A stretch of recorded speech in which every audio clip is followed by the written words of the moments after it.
Welcome to Heartfelt Revenge Story. My name is Sarah Bennett, and I'm 32 years old. 5 years ago, my mother called me 3 days before Thanksgiving and spoke 7 words that shattered everything I thought I knew about family. Don't come home this year, Sarah. Victoria doesn't want drama. No explanation, no apology, just a door slammed shut on 27 years of trying to belong. I spent that Thanksgiving alone at a restaurant in Boston, watching happy families laugh together, while I fought back tears over a cold turkey dinner. I had no idea that the strangers at the next table would become the family I'd always dreamed of. I had no idea that 5 years later, they'd be introduced at my wedding as the parents of the bride, while my biological parents stood watching uninvited, realizing they'd been replaced in every way that matters. Please subscribe and like this video and listen to my story till the end, and let me know which city you're listening from. That way I can see how far my story has traveled. Let me take you back to the phone call that changed everything. I remember exactly where I was standing when my phone rang, November 21st, 3 days before Thanksgiving. I was in my tiny studio apartment in Boston, surrounded by half-packed bags and the scent of the pumpkin candle I'd lit to get myself in the holiday spirit. I'd already bought my plane ticket home to Connecticut, non-refundable, of course. Mom's name flashed on my screen. I smiled and picked up, completely unaware that everything was about to change. "Hey, Mom, I was just about to—" "Sarah?" Her voice was flat, cold, like ice water down my spine. My stomach dropped. That tone never meant anything good. "What's wrong? Is Dad okay?" "Your father's fine." A pause that seemed to stretch forever. "Listen, I've been thinking, and don't come home this year, Sarah." I actually laughed. I thought she was joking. "What do you mean?" "Victoria doesn't want drama. She's pregnant again, and she doesn't need the stress." I gripped the phone tighter, my knuckles turning white. "Drama? What drama? I haven't even talked to Victoria in months." "Exactly." Mom's voice hardened like steel. "And let's keep it that way. You know how you get." "How I get?" My voice cracked. "Mom, I literally just asked her last year why she didn't invite me to her baby shower. That's not drama, that's a question. See? That's exactly what I mean. You always make everything about you." I stood there frozen, watching the snow fall outside my window. 27 years old, and my mother was telling me I wasn't welcome at Thanksgiving because I'd once asked why I was excluded. "Mom, I already bought my ticket." "Then get a refund." Her tone left no room for negotiation. "Victoria is pregnant. She doesn't need stress. You understand?" The line went dead. I understood perfectly. I'd always been the acceptable sacrifice. I wish I could say this was the first time, but as I sat on the edge of my bed, staring at my useless plane ticket, the memories came flooding back, like a highlight reel of disappointment. My 16th birthday party. I'd been planning it for months, a small gathering with my 3 closest friends. Mom promised we'd have cake and go bowling. But the morning of, Victoria called crying because she'd failed her calculus final and needed emotional support. My party was canceled. We spent the day consoling my sister instead. "Don't be dramatic, Sarah. Your sister needs us more right now. You can celebrate next weekend." We never did. Then there was my college graduation. I'd worked so hard for that moment, 4 years of late nights and part-time jobs and scraping by on ramen. I was the first person in my family to graduate with honors. When I walked across that stage, I looked for my parents in the crowd. Their seats were empty. They showed up 2 hours late. Victoria had a routine prenatal checkup that couldn't be rescheduled. "You understand, sweetheart, your sister's baby is more important than a ceremony." More important than me. That's what she meant. That's what she always meant. I learned early that complaining only made things worse. Don't be so sensitive. Stop making everything about yourself. Why can't you just be happy for your sister? So I stopped complaining. I became smaller, quieter. I thought if I was agreeable enough, easy enough, invisible enough, maybe then I'd finally earn their love. I was 27 years old, sitting in a cold apartment with a worthless plane ticket, and I finally realized the truth. There was no amount of small that would ever be small enough. I called my father. I don't know what I expected. Maybe some small part of me still believed he'd stand up for me, just this once. The phone rang 4 times before he answered. "Hey, kiddo." His voice was cautious. He already knew. "Dad, did Mom tell you?" A long pause. I could hear the TV in the background, probably a football game. "She mentioned it. And you're okay with this? You don't think maybe I should be allowed at Thanksgiving with my own family?" Another long pause. Longer this time. "You know how your mother is, Sarah. She's just trying to keep the peace. By excluding me? It's not like that. Then what is it like, Dad? Tell me. Because from where I'm standing, it looks like you're all choosing Victoria over me. Again." Silence. I could hear him breathing. I could almost see him sitting in his recliner, rubbing his forehead the way he always did when he wanted to disappear from a conversation. "Dad, do you want me there?" 5 seconds passed. 10. He cleared his throat. "I think it's better if you listen to your mother this year." Something inside me went quiet. Not sad, not angry, just empty. "Okay, Dad." "Sarah, don't be like—" I said okay. I hung up. He didn't call back. I sat in my apartment as the sun set down, watching the shadows stretch across my floor. My father had a chance to choose me, to say one word in my defense, and he chose silence instead. He always said he was in the middle. I realized he just always chose to stand on their side of it. But as the darkness settled in, something else settled too. A quiet decision. If I wasn't welcome at their table, I'd make my own Thanksgiving. What happens when you're told you don't belong, when the people who are supposed to love you choose someone else? Stay with me, because what happened next changed everything. The family I thought I'd lost forever was about to be replaced by something I never saw coming. Thanksgiving Day arrived gray and cold. I woke up in my studio apartment to the sound of my neighbor's family arriving, footsteps overhead, children laughing, the muffled warmth of voices I couldn't make out. The smell of something delicious drifted through the vents. Someone was making stuffing. I made instant coffee and sat by the window, watching the snow fall on the empty street below. My phone stayed silent all morning. No calls, no texts, not even a happy Thanksgiving from anyone in my family. Around noon, I made the mistake of opening Instagram. Victoria had posted a photo, the whole family around the dining table.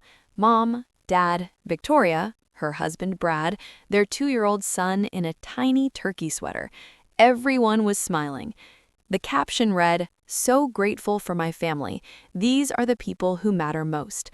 I zoomed in on the photo, counted the place settings. 4 adults, 1 toddler, 5 chairs. There wasn't even an empty seat where I should have been. They hadn't just excluded me, they'd erased me, like I'd never existed at all. I closed the app, stared at the ceiling. I thought about ordering delivery and spending the day in bed. That's what I deserved, right? A sad meal, alone in my dark apartment, feeling sorry for myself. That's what the dramatic daughter gets. But something in me refused. No, I wasn't going to sit here and let them win. I wasn't going to let their rejection turn me into exactly what they accused me of being, a sad, bitter, dramatic mess. I grabbed my coat. If I was going to eat Thanksgiving dinner alone, I was going to do it somewhere with actual food, with light, with life. I just had to find a restaurant that was still open. Harbor Street Bistro was one of those old Boston institutions. Dark wood, brass fixtures, the kind of place that still had cloth napkins and candles on every table. More importantly, it was one of the few restaurants in the city that stayed open on Thanksgiving. When I pushed through the door, the warmth hit me like a wave, the smell of roasted turkey and fresh bread, the soft clink of glasses, and everywhere, families. Couples with grandparents, parents with children, groups of friends who laughed like they'd known each other forever. The restaurant hummed with the sound of people who belonged somewhere. The hostess looked at me with barely concealed pity. just one tonight? Just one. She led me to a tiny two-top in the corner, squeezed between the kitchen door and a large family that took up 3 tables pushed together. I could have touched their chairs if I reached out. "Your server will be right with you." I sat down, opened the menu, tried to look like this was a choice. The family next to me was celebrating hard, an older couple at the head of the table, probably in their late 60s, a middle-aged man with his wife and 2 kids, and a younger man, around 30, who kept making everyone laugh. 3 generations. Easy. They passed dishes back and forth without asking. They interrupted each other in the way that only people who truly love each other can. I watched them out of the corner of my eye and felt something crack open in my chest. This is what family is supposed to look like. The server arrived with a bread basket and a tight smile. "The Thanksgiving special, please." I was going to get through this dinner. I was going to be fine. I wasn't fine. My turkey arrived. Golden skin, cranberry sauce, a perfect scoop of mashed potatoes. It looked like a magazine photo. I couldn't taste any of it. I sat there pushing food around my plate, trying not to look at the family beside me, trying not to think about my own family gathered around their table in Connecticut, laughing and passing the gravy without a single thought about the daughter they'd discarded. And suddenly, I understood something I'd been avoiding for 27 years. This wasn't about Thanksgiving. This wasn't about Victoria's pregnancy or Mom's need for peace. This was about a pattern so deep it had shaped my entire life. I had spent 27 years trying to earn a place at their table, bending myself into smaller and smaller shapes, swallowing my hurt, apologizing for having feelings, staying quiet when I should have spoken, speaking up only to be told I was too much. And what had it gotten me? A corner table, a meal alone, an Instagram photo with no empty chair. If I kept going like this, if I kept trying to be small enough, quiet enough, agreeable enough, what would I have left? At some point, there'd be nothing left to shrink. The tears came before I could stop them. I turned my face toward the window, hoping no one would notice. I grabbed my napkin and pressed it to my eyes, trying to be invisible, trying to disappear like I always did. "Honey," I froze. A woman's voice, warm, concerned. "Are you okay?" I looked up. The older woman from the family next to my table was standing beside my table, silver hair, kind eyes, a face that somehow looked like it had spent a lifetime actually listening to people. She was looking at me like I mattered. "I'm fine," I said automatically. "Allergies." The woman raised one eyebrow. Not judging, just knowing. Allergies don't usually make people cry into their napkin on Thanksgiving. I let out a sound that was half laugh, half sob. That obvious? Only to someone who's paying attention. Her voice was gentle, but there was steel underneath, the kind of woman who's seen things. "I'm Margaret." "Sarah." "Well, Sarah," she glanced back at her family, then at me, "no one should eat alone on this day. Why don't you come join us?" I shook my head immediately. "Oh, no, I couldn't. I don't want to intrude." "You're not intruding. I'm inviting," she smiled. "There's a difference." "I really appreciate it, but my husband tells terrible jokes, and my son David keeps trying to start political debates. You might as well come suffer with us." From the big table, the older man, her husband I assumed, waved at me. "She won't take no for an answer, trust me. 43 years and I've never won an argument." The younger son, David apparently, grinned. He's not wrong. I looked at my cold turkey, my empty table, my napkins still damp with tears. Then I looked at Margaret and her warm eyes and her family that somehow had room for a stranger. "Okay," I heard myself say, "if you're sure." "I'm sure." Margaret put her hand on my shoulder. "Come on, we just opened another bottle of wine and there's way too much pie." I stood up on shaky legs and followed her to the table, not knowing that this single moment, this small act of kindness from a woman I'd never met, was about to change the entire trajectory of my life. I thought I knew what loneliness felt like, but what I didn't know was that sometimes the family you need finds you in the most unexpected places. What happened next at that table would rewrite everything I thought I knew about love, about belonging, and what it really means to be chosen. Don't go anywhere. They made room for me like I'd always been there. Someone pulled up a chair, someone else handed me a plate. Before I could even sit down, I had a glass of wine in my hand and a warm roll on my plate. "I'm Thomas," the older man said, shaking my hand firmly.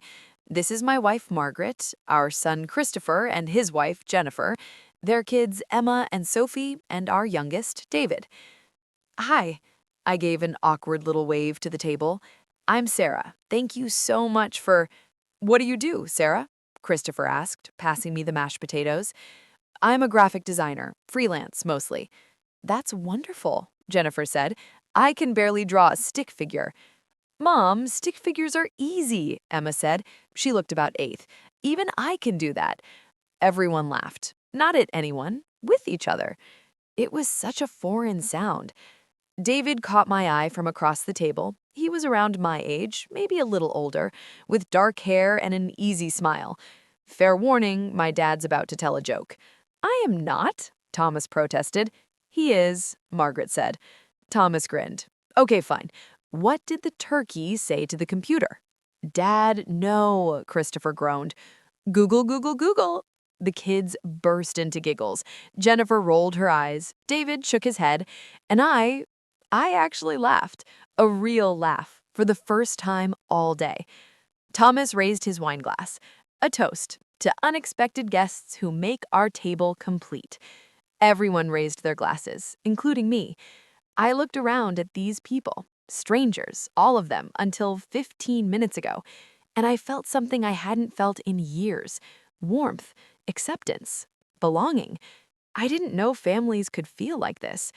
After the main course, while the kids ran off to explore the restaurant and the men argued about football, Margaret moved to the chair next to mine. "How are you doing?" she asked quietly. "Really?" I looked down at my plate. "Better. This is really nice. Thank you." "You're welcome." She took a sip of her wine. But that's not what I asked. Something about her directness made me want to be honest. "I'm okay. I'm just having a hard Thanksgiving. Do you want to tell me why you're really here alone?" I hesitated. The truth felt too pathetic to say out loud. My own mother told me not to come home. My sister thinks I'm drama. My father chose silence over me. But Margaret waited, patient, no judgment in her eyes. "My mom called me 3 days ago, told me not to come home for Thanksgiving. My sister is pregnant and she didn't want drama." "Drama?" "That's what they call it when I ask questions they don't want to answer." Margaret nodded slowly. "I see. It's fine. I mean, it's not fine, but it's not fine." Margaret's voice was gentle but firm. "Can I tell you something I learned in 30 years as a family attorney?" I blinked. "You're a lawyer?" "Retired. Family law." She smiled. "I've seen every kind of family dysfunction you can imagine, and I've learned that the people who accuse you of causing drama are usually the ones creating it. They just need someone to blame." The words hit me like a physical force. "You're not the problem, Sarah. You never were." Margaret put her hand over mine. I couldn't speak. I could barely breathe. Those were the words I'd needed to hear my entire life. Have you ever been blamed for causing drama just because you asked to be treated fairly? Have you ever been made the scapegoat in your family? Let me know in the comments because you're not alone.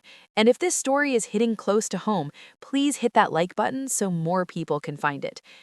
The evening wound down slowly, the way good dinners do. Pie was served, coffee was poured.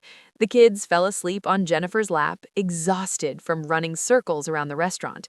When the check came, I reached for my wallet, but Thomas waved me off. "Please," he said, "our treat."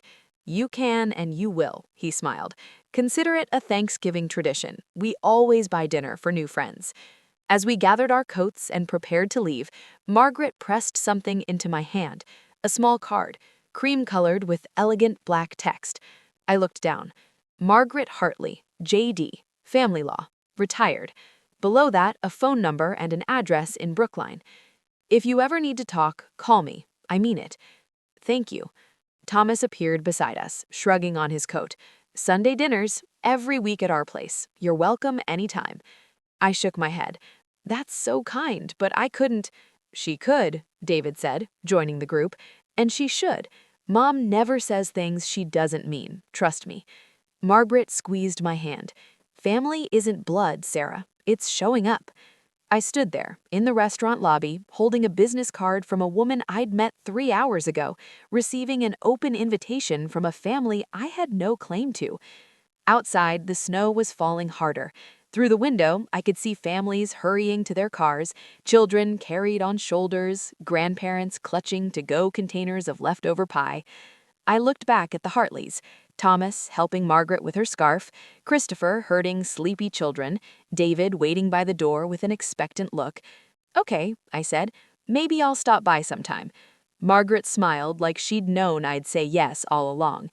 I had no idea I'd just met my future family. I thought that Thanksgiving dinner would be a one-time kindness from strangers, but sometimes the universe has different plans. What started as an invitation to Sunday dinner became something I never expected, something that would completely transform my understanding of what family really means. And when my biological family finally found out what I'd done, the confrontation that followed would change everything forever. Didn't go to Sunday dinner the next week, or the week after that. It felt too strange, too forward, too much like I was imposing on someone else's family. But Margaret called, just to check in, she said, just to see how I was doing. By early December, I finally accepted the invitation. That first Sunday, I stood on the Hartley's porch in Brookline for 5 full minutes before I worked up the courage to knock. The house was exactly what I'd imagined, a beautiful Victorian with a wraparound porch and lights in every window. It looked like the kind of place where good things happened. Margaret opened the door before I could change my mind. There you are. She pulled me into a hug like it was the most natural thing in the world. We saved you a seat.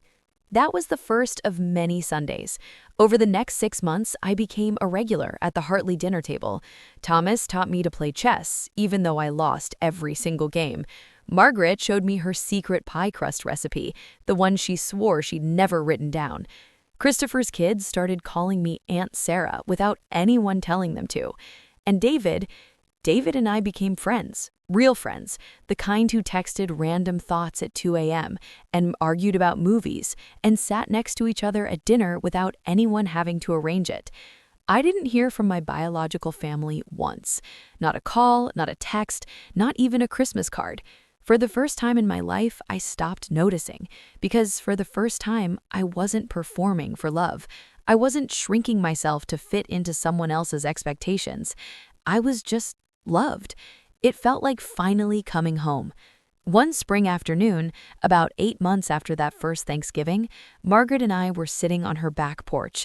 The garden was just starting to bloom, tulips pushing up through the soil, birds fighting over the feeder. Thomas was inside watching a game with David. We could hear them shouting at the TV. "Have you heard from your parents?" Margaret asked. I watched a robin land on the fence. "No, and I haven't reached out either." She nodded, no judgment in her eyes. "Do you want to?" I thought about it. Really thought about it. Sometimes, I admitted, in the middle of the night mostly, I'll think about calling my mom and trying to explain, but then I remember there's nothing to explain. She knows what she did. She just doesn't think it was wrong. That's a hard thing to accept. It is. I pulled my cardigan tighter. I keep waiting to feel guilty. Everyone says you should forgive your family no matter what. Blood is thicker than water and all that. You know, I've never believed that. Margaret took a sip of her tea. In my career, I helped a lot of people find legal recognition for the families they built, not the ones they were born into. I turned to look at her. "What do you mean?" She smiled, soft and knowing. Just that the law recognizes what the heart already knows, that family can be created, not just inherited. There are ways to make those bonds official, if a person wants to. I didn't fully understand what she was hinting at. Not yet. "Something to think about," Margaret said, "whenever you're ready." She patted my hand and changed the subject to her tomato plants, but her words stayed with me. They would take root slowly and bloom at exactly the right time. It happened so naturally that I almost didn't notice it happening. 2 years after that first Thanksgiving, David and I weren't just friends anymore. We were something more. something that had grown so gradually that when we finally acknowledged it, it felt less like a beginning and more like a recognition of what had always been there. He asked me to dinner at Harbor Street Bistro, the same restaurant where we'd met. "This feels circular," I said, sliding into the booth. "That's the point." David was nervous, I could tell by the way he kept adjusting his napkin. "I wanted to bring you back to where it all started." "Where what started?" He reached across the table and took my hand. "Sarah, I've been trying to figure out how to say this for months." He took a breath. "I want to spend the rest of my life choosing you, every single day." My heart stopped. "David, I know your family hurt you. I know you're scared of people who are supposed to love you letting you down." His eyes were steady on mine. "But I'm not going anywhere. I never have been." He pulled out a small velvet box. "Sarah Bennett, will you marry me?" I couldn't speak. I couldn't breathe. I looked at this man who'd been my friend first, my confidant second, my rock through 2 years of healing, and I saw my future. "Yes," I whispered. "Yes." He slipped the ring on my finger. The restaurant erupted in applause. I had been so focused on David, I hadn't even noticed the other diners watching. And then I saw them, in the corner booth, Thomas and Margaret, champagne already poured, beaming at us like they'd known all along. "Mom couldn't resist," David laughed. I was going to officially become a Hartley. The wedding planning began immediately. Venues, catering, flowers. It was overwhelming and exciting, and everything I'd never let myself dream about. But one question kept me up at night. The wedding invitations would need a line for parents of the bride, and I had no idea what to write there. Robert and Linda Bennett. They hadn't spoken to me in over 2 years, hadn't called on my birthday, hadn't acknowledged my existence in any way. I couldn't put their names on my wedding invitation. They hadn't earned that honor. I was pacing in the Hartleys' living room one evening when Margaret found me. "What's troubling you, sweetheart?" I told her about the invitation, about the impossible line I couldn't figure out how to fill. Margaret sat down and patted the cushion beside her. "There's something I mentioned to you once about legal recognition for chosen family. Do you remember?" I nodded slowly. "You said the law recognizes family that's created, not just inherited." "Adult adoption," Margaret said gently. "It's a legal process where a consenting adult is formally adopted by another family. It creates a legal parent-child relationship, new birth certificate, new legal next of kin status, everything." My heart was pounding. That's a real thing? Very real. I've helped many people through the process. I looked at this woman who'd pulled me into her family on the loneliest night of my life, who'd fed me Sunday dinners and taught me about pie crust and shown me what a mother could be. "Margaret," my voice cracked, "would you and Thomas consider—" She pulled me into her arms before I could finish the sentence. "We've considered you our daughter since the first Thanksgiving," she whispered. "We were just waiting for you to be ready." The adoption process took several months. Paperwork, court appearances, legal filings. But with Margaret guiding me through every step, it felt less like bureaucracy and more like a ceremony. When the judge signed the final order, I legally became Sarah Hartley. I had a new birth certificate, new legal parents, a new family on paper and in my heart. The wedding was set for the following June. We sent out invitations with the line I'd agonized over now proudly printed: "Parents of the bride, Thomas and Margaret Hartley." I should have known the Bennett family would eventually find out. 3 months before the wedding, my phone buzzed with a text from Victoria, the first message from her in nearly 3 years. "Did you really get adopted by another family?" I stared at the screen. Then I blocked the number. A week later, my mother called, 5 times in one day. I let every call go to voicemail. Finally, a text. "Why didn't you tell us? We're your family. Call me back immediately." I read it twice. Then I deleted it. 3 years of silence, 3 years of pretending I didn't exist, and now, suddenly, they remembered they had another daughter. I wasn't angry. I'd moved past anger long ago. I was just tired. David found me staring at my phone that evening. "Everything okay?" My biological family found out about the wedding. "Ah." He sat down beside me. What do you want to do? Nothing. I put the phone away. I don't owe them anything. Not an explanation, not an invitation, nothing. He nodded and pulled me close. Whatever you decide, I support you. But we both knew this wasn't over. The Bennetts weren't the kind of family who accepted being ignored.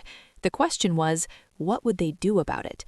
My biological mother showed up at my door 3 months before my wedding.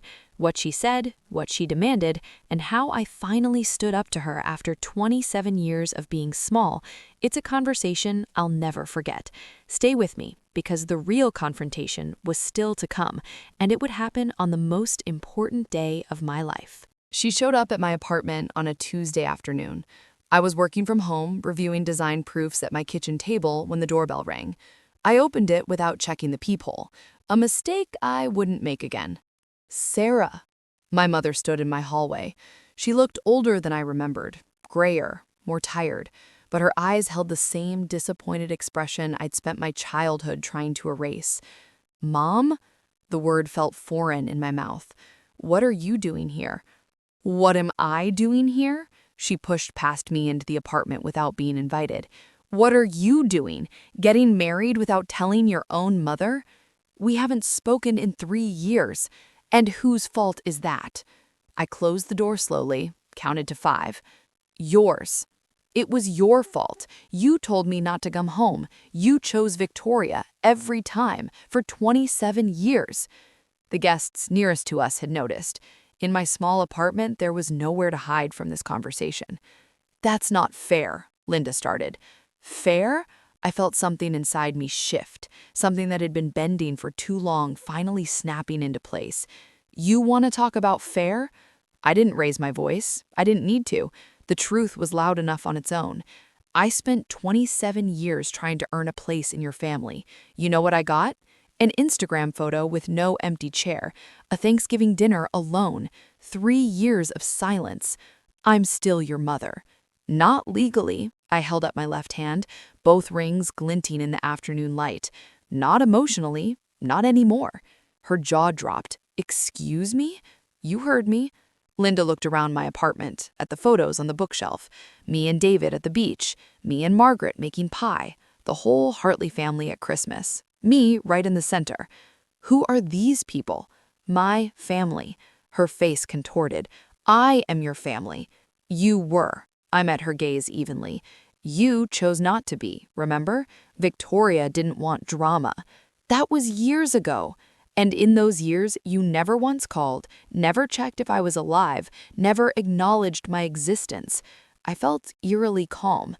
So no, Mom, you don't get to show up now and act like you have a claim on me. I want an invitation to the wedding. No. Her jaw dropped. What? You heard me. I walked to the door and opened it. You don't get to erase me and then demand a seat at my table. She stared at me like she was seeing a stranger. Maybe she was. The daughter who never fought back had finally stopped shrinking. This is humiliating, she hissed. Then leave. You'll regret this. I really won't. She left, and I closed the door behind her without looking back. The wedding day dawned golden and perfect. June in the Berkshires, a vineyard with rolling hills and endless rows of grapevines. We'd chosen an outdoor ceremony with a reception in a beautiful stone barn, everything decorated with white roses and greenery. In the bridal suite, I stood before a full-length mirror while Margaret adjusted my veil. You look beautiful, she said softly. Absolutely beautiful. I looked at my reflection. The woman looking back at me was calmer, stronger than the girl who'd sat alone in a restaurant 5 years ago. That girl hadn't believed she deserved to be loved. This woman knew better. On the vanity beside me sat a copy of the wedding program. I picked it up, reading the line I'd never thought I'd be able to write. Parents of the bride, Thomas and Margaret Hartley. Underneath, in smaller text, the family who chose her. Margaret noticed me looking. Are you nervous? About marrying David? No. I set down the program. About what might happen? A little. I'd hired security for the wedding, a quiet precaution. After Mom's visit to my apartment, I knew there was a chance she'd try something. Margaret put her hands on my shoulders.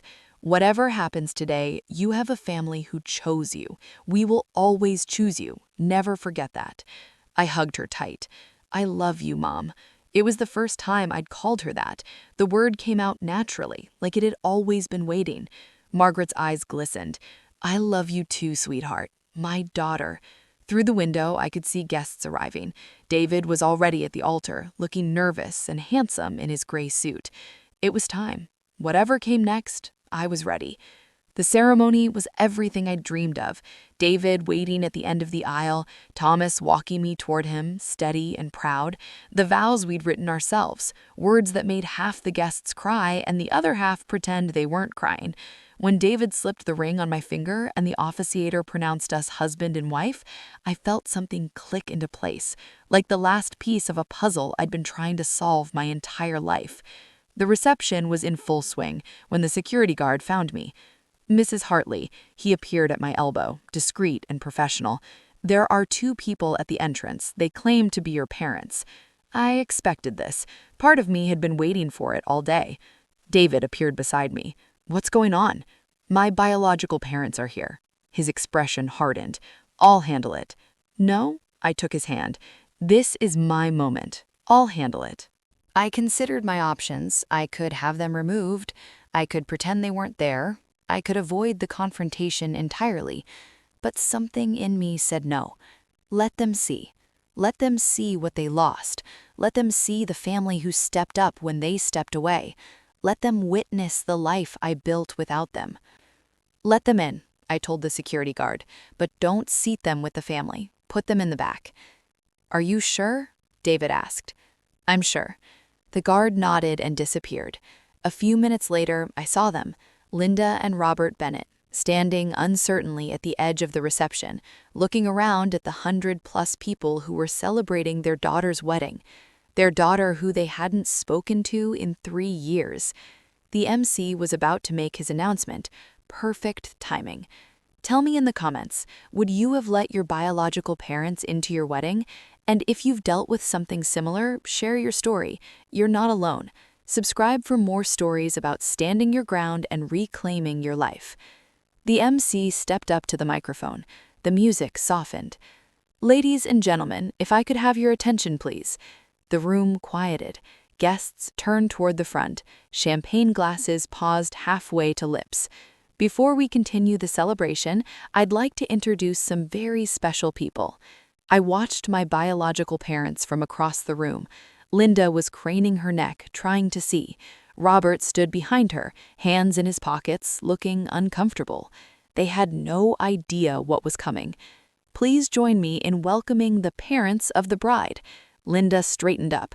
I could see her preparing to acknowledge the introduction, to accept the recognition she believed was rightfully hers. "Thomas and Margaret Hartley." The room erupted in applause. Thomas and Margaret stood from the head table, beaming, waving to the guests. People cheered, someone whistled, the photographer snapped photos, and across the room, my mother's face went white. I watched it happen in slow motion, the confusion, the disbelief, the moment she realized what those words meant. Thomas and Margaret Hartley, the family who chose Sarah, and whom Sarah chose in return. Linda grabbed Robert's arm. I could read her lips from across the room. What did he just say? Robert looked stunned, speechless. Around them, guests clapped and smiled, completely unaware that the older couple in the back had any connection to the bride at all. To everyone else at this wedding, Thomas and Margaret Hartley were simply what they appeared to be, my parents. Linda's mouth opened and closed. No sound came out. She looked at the happy couple accepting congratulations, then at me standing with my husband, and the truth finally settled over her like a cold wave. She had been replaced, completely, officially, legally, and everyone in this room knew it, except her. Linda pushed through the crowd before I could stop her. She reached me just as the applause was dying down. Her face was flushed, her eyes wild. Robert trailed behind her, looking like he wanted to disappear. "What is going on?" Linda's voice was a harsh whisper. "Who are those people?" I kept my voice calm, steady. "My legal parents. I was adopted 2 years ago." "You what?" She actually staggered back a step. "You can't just replace us." "I didn't replace you. I looked at her evenly. You abandoned me first. We never abandoned you. You told me not to come home. You chose Victoria. Every time, for 27 years. The guests nearest to us had noticed the confrontation. Conversations died. Heads turned. That's not fair, Linda started. Fair? I felt David move to my side, a solid, reassuring presence. You want to talk about fair? I spent 27 years trying to earn a place in your family. You know what I got? An Instagram photo with no empty chair, a Thanksgiving dinner alone, 3 years of silence. I'm still your mother. Not legally. I held up my left hand, both rings glinting in the reception lights. Not emotionally. Not anymore. Around us, the room had gone quiet. 100 pairs of eyes watched us. Linda looked around, suddenly aware of the audience. Her cheeks burned red. "This is humiliating," she hissed. "Then leave." My voice was soft, final. "You showed up uninvited to my wedding. You don't get to be the victim here." She stared at me like she was seeing a stranger. Maybe she was. The daughter who never fought back had finally stopped shrinking. And then, for the first time in my entire life, my father spoke up. "Thomas." His voice was rough, broken. I'm sorry." I turned to look at him, really look at him. Robert Bennett had aged more than 5 years should account for. His hair was grayer, his shoulders slumped, but his eyes were wet with tears. I'd never seen my father cry, not once in 27 years. "I'm sorry," he said again. I should have done better." Something cracked inside my chest. Not healing, just recognition of an old wound. "I know your dad." My voice was gentle but firm. "But sorry doesn't undo the years you stood by and watched. Sorry doesn't give me back my childhood. Sorry doesn't make this okay." "I know," he nodded, wiping his eyes. "I know it doesn't."